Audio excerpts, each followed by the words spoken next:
Hello, my dear students. Let's start with the next concept from the fourth module, that is the classes and methods. So Python is an object-oriented programming language, which means that it provides features that support object-oriented programming, which has these definition characteristics. So far what we have just discussed with a few examples that how you can create the classes and how we can define the functions in order to modify the contents of the objects. But in turn, we have not yet used any of the special features that is being provided for the object-oriented programming language.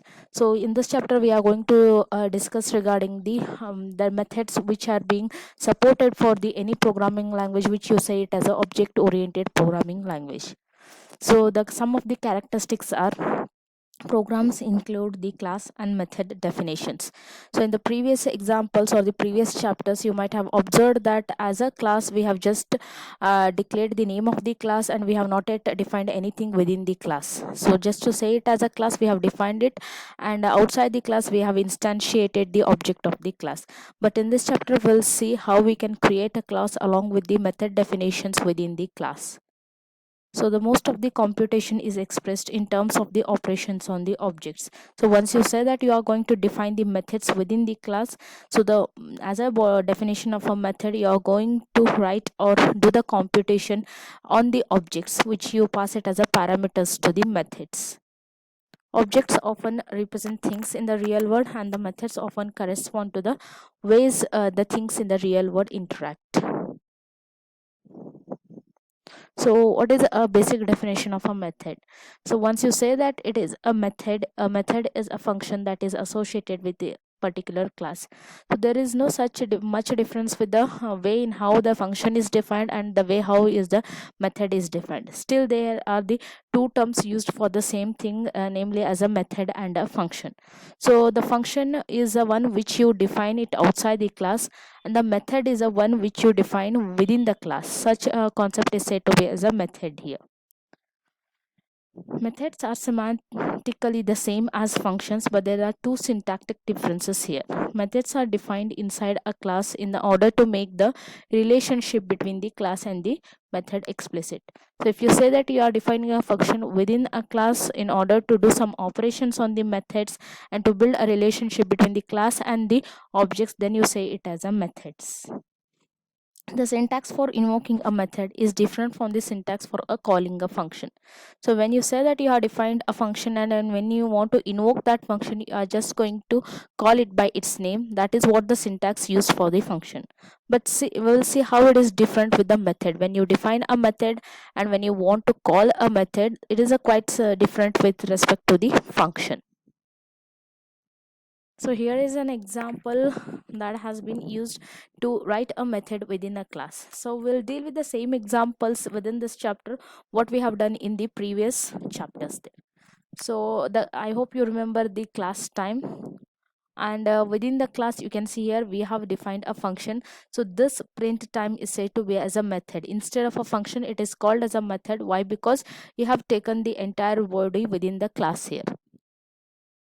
So to call this method, which you say it as a method, it is a slight different with which what we have done as a function. So what are the different ways that can be used for calling a method is function syntax and the method syntax. So we'll see how it is called here. By convention, the first parameter of a method is called self.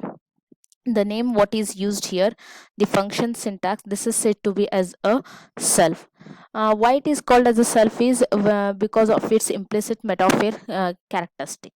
So what is a syntax is, so you can see here, this is the name of the method, print underscore time. So the name of the method, within the parenthesis you are going to pass the object of that class. The start basically is an object of the class time. So if you are going to call that method in this way, it is said to be as a self method. And what does it means is, it says something like, hey print time, the name of the function here as an object, the start object you need to print. So the other way which you say it as a method syntax, which is basically used many times. So in object oriented programming, the objects are the active agents. A method invocation is like, so instead of passing it as a parameter to the function or the method, so you can use the object, the name of the object, followed by the dot operation, followed by the name of the method, print underscore time. So but what does it means? Please print yourself. So please accept this object and print it yourself. So these are the two ways how you can invoke or call the methods, where the second method is mostly used many times. Don't be confused, I'm going to explain all these things once again when we start dealing with the worked examples and the exercise examples. For time being, for 10 minutes, you just bear with some theoretical concepts of this chapter. So as an exercise, what you are supposed to do is you need to rewrite the version of the increment function as a method. So if you remember what is an increment function, where it is going to take the time object and you need to add some value to it, and in turn you need to return the result as in a time object over there. So I'll give you the solution of this exercise at the end of this video. So let's discuss a few theory concepts and then we'll proceed with the all the examples, the worked examples as well as the exercise programs here. This is a solution here. So inside the class, so why hashtag has been used here is the if you say anything you want to define as a method, that should be the inside the class. So make sure that in this entire chapter we are going to deal with all the functions that we have studied previously in the earlier chapters. We are going to rewrite them as a methods. That means we are going to define them once again inside the class, for which they are called as the methods here. So definition, increment function, so which accepts the two parameters, the first parameter being the object of a class time, the second parameter being a numeric value. So then what you are supposed to do is you want to add this to the time. As if you remember, the time, the object of the time is made up of the three attributes, that is hours, minutes and the seconds, for which you need to convert it into a single integer. For that we have used a separate function known as a time to integer, which you are going to call it here to convert the time to the integer with the this object, and then you can add these seconds to it, and then while returning, if you want to return it in terms of the time, you can convert back it to the time object by calling the function known as a integer to the time.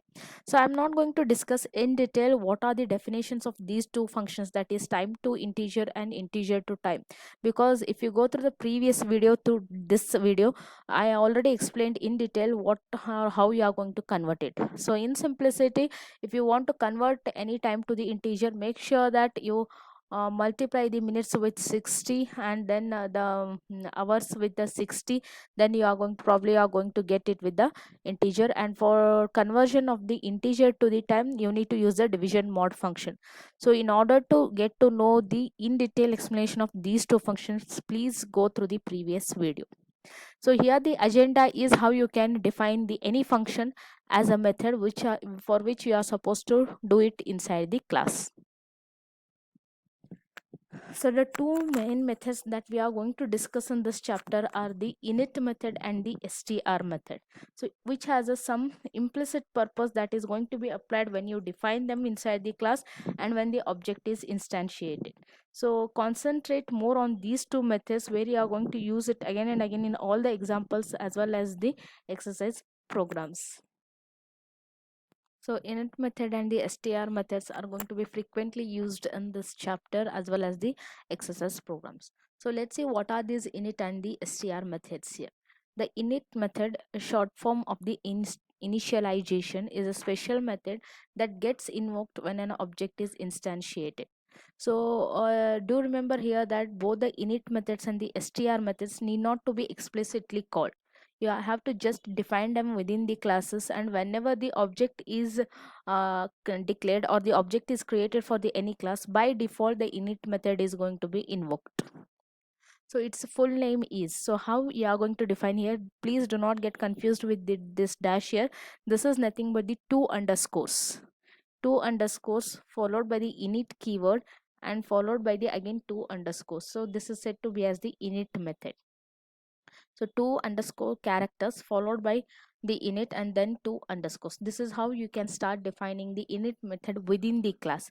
So once again I tell you, you do not have to explicitly call this method in order to get executed it, and unless you have to just create the object. Once you create the object and once you instantiate that object, implicitly this method is executed from that particular class. So you'll get to know once we start with some few examples here. So here is an example for the class time. So you need to write this, both the init method as well as the str method needs to be defined as a method inside the class. So how to start with? So even though it is a function or a method, do remember that it has to start with the def keyword itself. So def followed by the two underscores, init followed by the two underscores, and followed by the parenthesis, and within the parenthesis you are supposed to define the parameters. The number of parameters depends upon the number of attributes that you want to set for that object. So again, there is no such restriction that how many attributes you have to take for the init method or the parameters.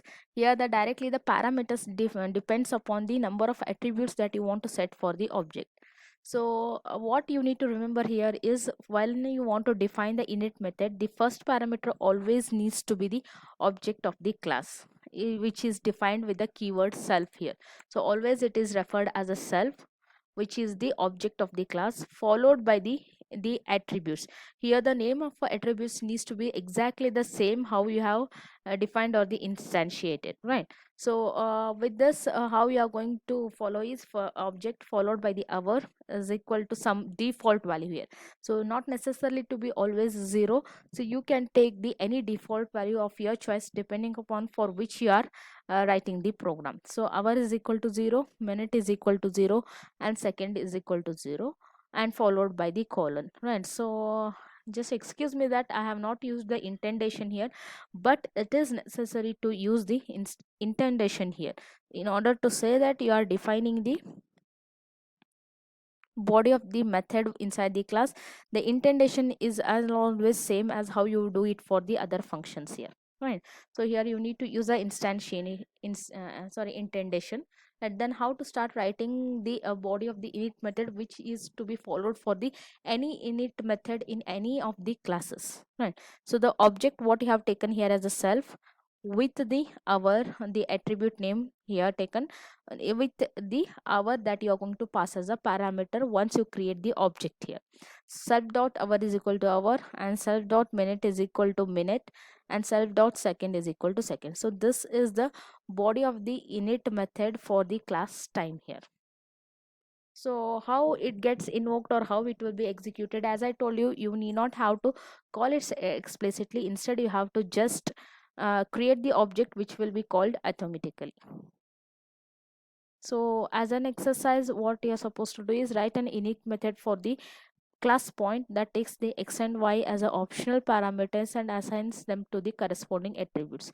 So let's discuss all the solutions for these exercise programs once we completely discuss the theoretical part here.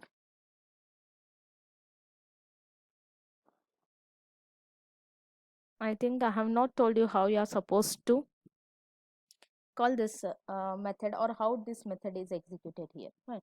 So outside the class, once you create a time object, right, is for example, if I take the object name as a variable name as a t here, t is equal to the class name is time, followed by within the parenthesis I'll just type the 9 comma 15. So how this is executed, I'm not going to call the init method. Once you create a object as a t for the class time, and you are passing the values here. So the how many values you are going to pass here depends upon the number of the parameters that you have taken here, right? So you know that the attributes that is taken for the class time are 3, so not more than 3 the values to be taken while calling the or while creating the object for the any class should not be more than 3. So the number of the values needs to be taken here depends upon the number of the attributes that you have used in the init method. So how it is executed is, once this object is created, uh, at the time of the creation of the object, the init method is invoked and these two values are passed here. So Here only the two values has been taken. That means the first value is always considered for the hour attribute, the second value is always considered for the minute attribute, and you have not used the third value for which the default value is going to be used. That means when this object is created, the hour value is overridden with the 9 from the 0, and the minute value is overridden with the